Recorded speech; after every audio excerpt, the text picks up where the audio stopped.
And here we go, my opponent is 1923, okay. Let's see, I'm going to play d4 this time. d4 this time. No, I'm tired of everything. I don't care. I don't care. I'm going to play d4 and have a game. So d4, c4, we play queen, gambit. And let's see, now you could play e6, you could play c6. You could play knight on f6. You can play a ton of stuff. So let's see what my opponent decides to do. My opponent goes for the semi-Slav. Now, I don't know a lot about the semi-Slav. The idea is that you want to go for this. I mean, I guess in some lines, maybe the main line. I think I'm not supposed to care that much. And in fact, I'm just going to play knight c3. Let's say you take. I think I'm not scared at all. Could even play a4. Yeah, taking, I bet, doesn't do too much. In fact, my opponent decides not to take. Makes sense. And now that we played knight on c3, we could play, for example, bishop on f4. Looks like a good move, but even knight on f3 looks like a good move.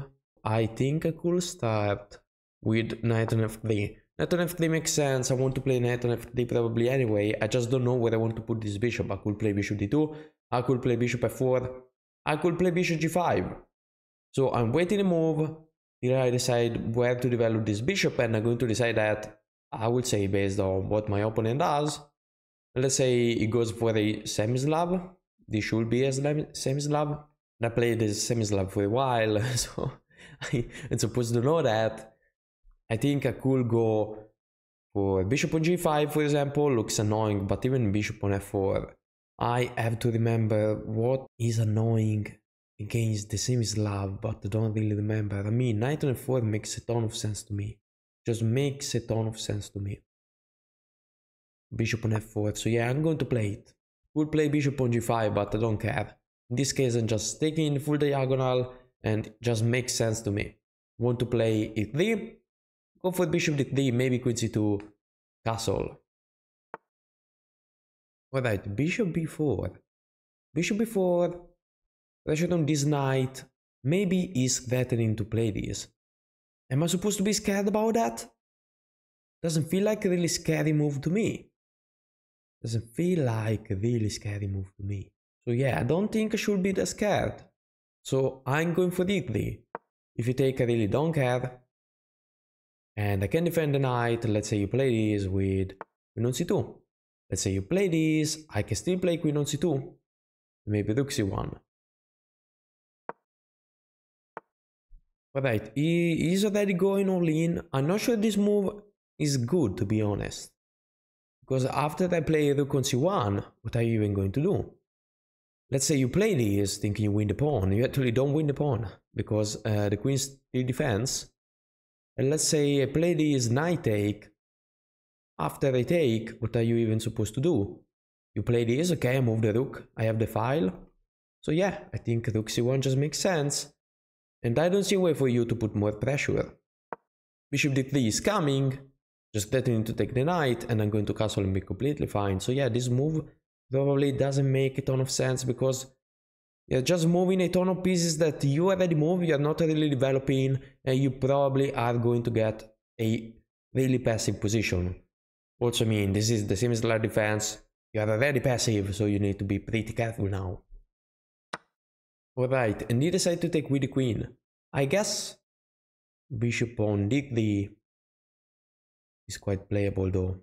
And despite the fact I'm going to be down a pawn, I'm going to have a lot of activity. So I still think I shouldn't be scared at all. So let's go for bishop on d3, makes sense to me. If bishop take, just pawn take with 8 queens. And I guess you, I don't know, do you have to move the knight? Probably not, but you can take this one. Right, and he played f5. I thought he was probably going to play this. That is something, f5 is not a good move. Like f5 doesn't make a ton of sense. You just weaken yourself a lot.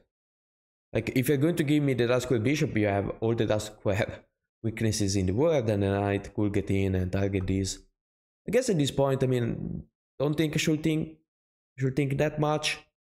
We'll just castle. Alright, and he decided to take. We can just take. Take queens. If you take this, we take, and this is a crazy weak pawn.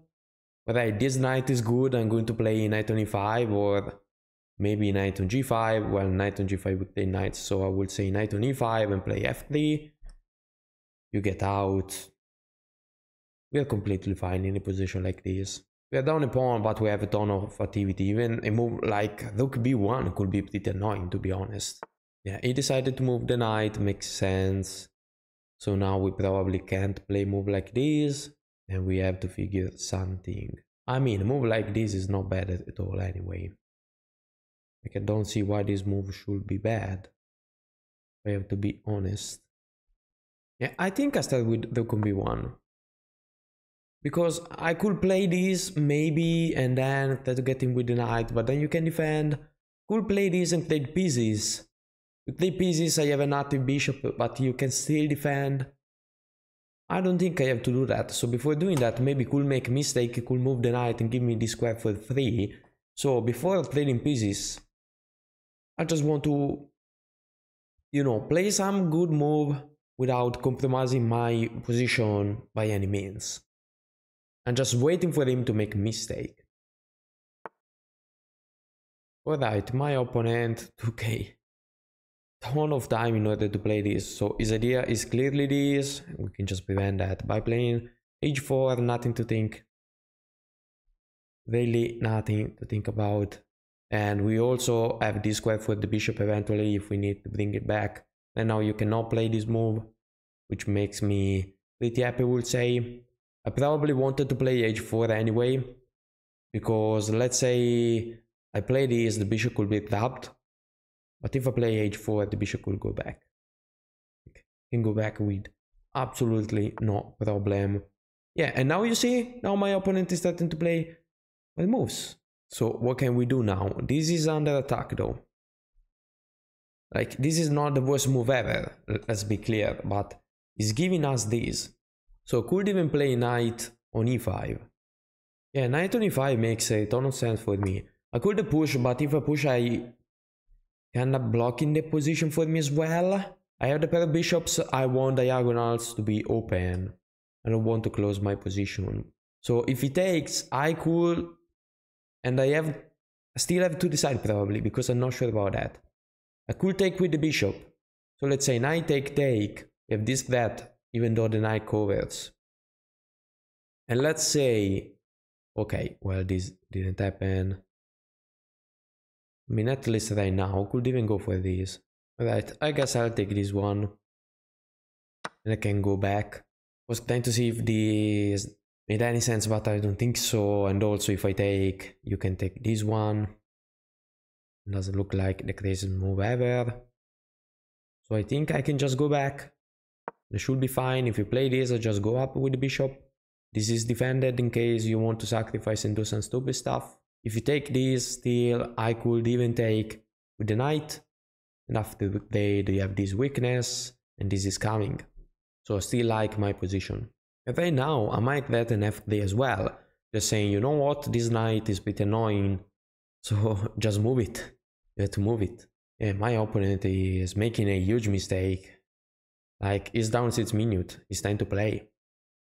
Like, I don't care if you want to play a really good game. If you want to win this, and it's difficult for you to win this, and like, you might be better, and I'm not even sure about that. But if you want to win this, you have to play. Like, I have all the time in the world to think, and you don't. I know there is increment, but at a certain point you have like 10 seconds per move, which is not great, you know. I was also thinking, if you take, I could just play this as well. Okay, now he plays this move, I think, with this idea, wants to push, but I still have this. But now I think f3 is coming. I don't see why he shouldn't be. Yeah, let's go for f3. The knight goes back, so I don't think I should take this one. Even though I kind of would like, but let's say I take, there is knight take. What am I going to do? Because this would be hanging at that point. I think even king on f2 makes sense. Yeah, and I think I'm going to play king on f2. My idea is that now this pawn is not pinned. So if you play this, I can just move the bishop. But I could also do nothing probably. Let's say you play this, you're not really threatening to play this. Alright, knight goes back. So this move, and I thought I had absolutely zero problem after this. Now I want to take, once again, I want to open the position. If knight take at this point, I have this pawn defended. So I think I could go for c4, just taking some more space. Alright, at this point there is pressure on a lot of squares. I think I'm going for c4. And the point is that, let's say I play bishop on b5, you just have a6. I go back, I guess you have b5. And you're just defending. But in this case, after I open the position, I keep targeting all of your weaknesses. And my pressure becomes stronger and stronger. I could even take with the rook eventually. Alright, now my bishop is under attack. I don't think this move is the craziest move ever. At this point, you know what, just king g1. King g1, just saying, okay, what do you want to do now? King g1 makes sense at this point since you move the rook and not getting pinned. And I'm also defending the bishop. If you take, I want to take with the bishop, that's my point. And your knight will be pinned as well. And in fact, it goes back. So at this point, I'm thinking that I could even push. I don't want to take and activate this knight. I'm just going to push. Push, keep opening stuff. Keep opening the files for my rooks. And as you see, my opponent keep playing, I don't know, with 10 seconds per move. It's not good, obviously. Alright, let's push once again. I don't think I want to take with the knight, I want to take with the rook. Point is that I'm threatening to take this pawn with check. If you take, we take, attacking the knight as well. Don't no pressure once again, we could double rooks. I could play bishop b5, maybe, discover this. And this position is looking great. Yeah, decided to take. Could take with the pawn as well, but I think with the bishop just make more sense. But take with the pawn and just blocking the bishop. So I guess I play this. Right, the knight goes on a random square. And I think I could play a killer move. And this looks really killer to me. Rook on c7, just taking all the file. You can't really move this bishop. Your knight is under attack, so you need to waste another time with it. And I'm also threatening to play this. Which I don't know if is game ending or not. Well, but I think I saw something that could be game ending. I have a ton of time to think, so let's use my time, let's use my advantage. What if I give a check, for example? I give a check, I guess you can still block technically. You don't look stupid.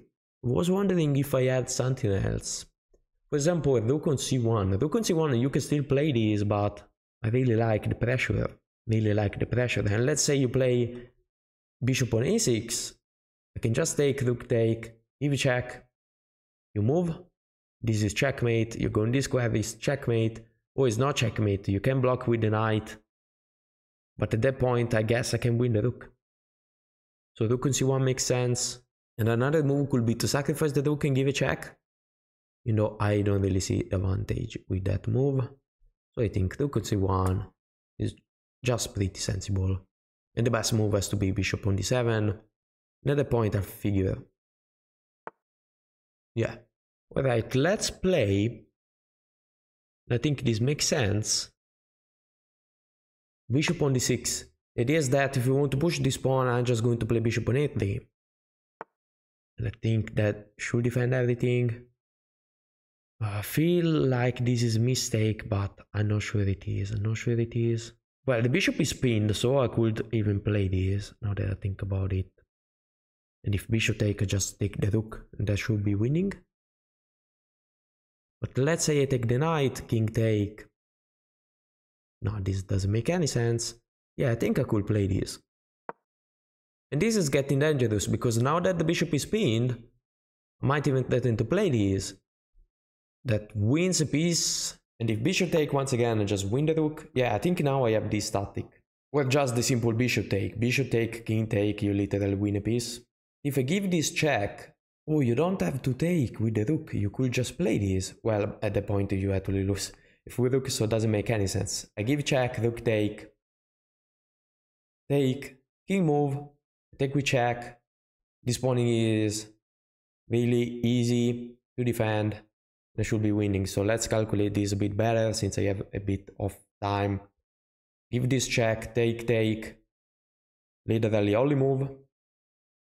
Give a check, literally only move. I take, rook take, move the bishop, this is defended. And you can't even go for this because the bishop still covered that square. So I have time to play this and defend the pawn and win the game. Okay, yeah, this wins. Take. You can remove these. You can take these as well. Now we play this. As I said, you can't play this. If you push, I'm going to take. We play rook a8. We defend the pawn. This bishop is a monster. Is doing everything he should do, which is just stopping the pawn and the rook. And this guy got punished because he took 300 hours in order to play his game. But I mean, 10 seconds of increment looks like a lot, is not. Is not. You need to think less, buddy. It's not a classical game. If it was a classical game, okay, but it's not. Yeah, let's take this. I just don't want any problem. King on f2, just activating my king. And I think I got an idea in order to win this. I mean, obviously, if I played rooks, I win the game. So my idea is, why can't I play rook a2? The point of rook a2 is, let's say you don't do something now. I'm going to play rook e2, threatening to play rooks, and if you move the rook, I'm going to take this one. Yeah, and this doesn't look like a good move by any means. So let's just play this. And we get in with the rook. And let's play this as well, why not? Threatening to play bishop on h5. If you give me a check, I was thinking about playing rook e2. But probably could even play king on g1. King on g1, and my idea now is that I want to put my king on g4. It looks really good to me. If I attack this pawn now, I can just defend with the bishop. I don't have to play this and go for a counterplay because it doesn't make a lot of sense. I just give my opponent pass pawn. Doesn't look cool to me. So if you attack the pawn, I'm just going to defend like this. If you sacrifice the rook, the bishop defends. Alright, this makes sense now. So rook e1 was threatening to take like this. And win the rook. Let's try to activate my king.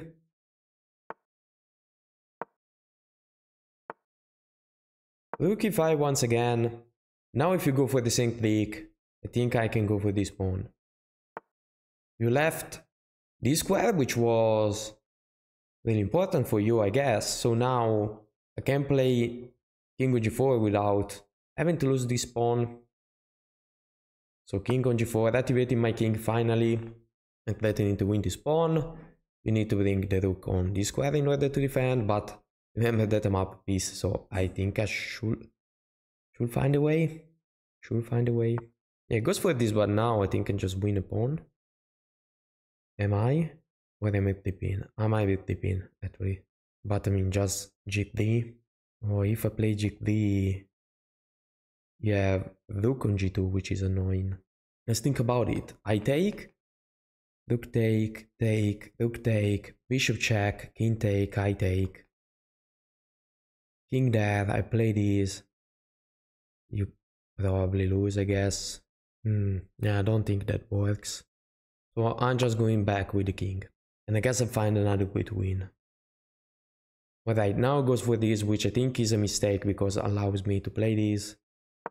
Well, even though you could still go for this. But now I'm also threatening this one. So let's say you play rook on c8, defending from this. I finally have king on g4, and this time it should work because I have this already.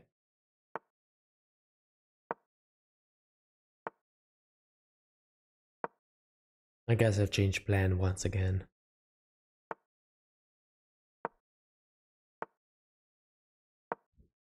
And now we are going for this pawn.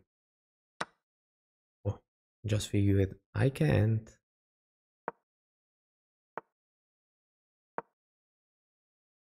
But now I should. We finally made a serious mistake so we can win the rook and it's game over. But I was really close to mess up this endgame, man. Really close to mess this up. And now I think he left the game, otherwise I don't really know what he's thinking about. You can't save this, man. Yeah, GG. So let's check the analysis. Yeah, what a game, 73% accuracy, that's pretty bad, man. Let's see what happened. Let's see what happened. I mean, makes sense. Makes sense. I really don't know what to do in this position. Apparently, this wasn't the move. This wasn't the move. Apparently, bishop g5 was the move. This is apparently a mistake. Because you can take. I mean, and then I have e4. Or a4. Okay, I think it's theory. Pretty easy to say that. This is theory. This kind of makes sense. So apparently the move wasn't queen on c2, was queen on c1. And now was better if I play the queen on c1 or queen on the queen on c1 and you still play this. What is the punish? Knight on d2. What? Bishop take? Bishop take, pawn take. Queen take? Queen take, knight take. Oh, and then I keep attacking the knight. What is the idea?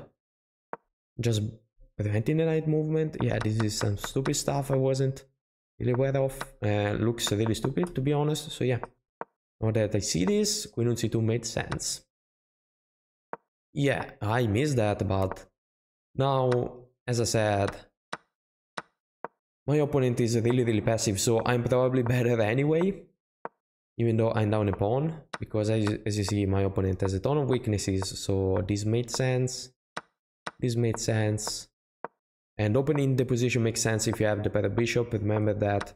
Also, I'm opening the file with my rooks, and at this point I had to be much better. Apparently, move now is bishop on b5. I was scared about this, but apparently, oh, there is rook take on e6 that I completely missed. So yeah, makes sense. Makes sense. And now my opponent blundered and we are up a piece. Now I played this pretty fast. I should have waited and tried to see if I had something better. I have something better, which is bishop on d3. Ah, but yeah, I mean, this wasn't the worst thing ever. I will say this was obviously winning. And I definitely messed this up. I thought this was a pretty clever idea. Apparently the way to win this is by playing bishop on d6. I don't know why. Oh, now I had g4 that I absolutely missed. This makes sense. And I keep being completely winning for the whole of the game, even though I can't find a way to win. But I managed to find a way to lose a pawn, even though I was winning it back probably. Yeah, this is mess up. So apparently there is bishop a5. Okay, let's think about the way to win though. Let's say he plays this, he keep attacking my bishop. What am I going to play? Bishop e1? Am I even threatening at that point? Bishop on e1 and plays this? Oh, rook take g5 and you pin the rook. That's stupid. This is the idea. This is the idea. Yeah. Totally missed that as well. But makes sense. It wasn't so simple to see. And now I'm blundering a pawn, but it's still fine. I mean, it's still up a piece, and this was completely lost, I guess. How on earth is this supposed to be? I mean, after this one, yes. Yeah, I'm just dipping, man. After this one is completely lost, I win the piece, and it's over. So, I guess that's it for today, guys. I hope you enjoyed the video. If you did that, please leave a like and subscribe, and see you soon in the next video.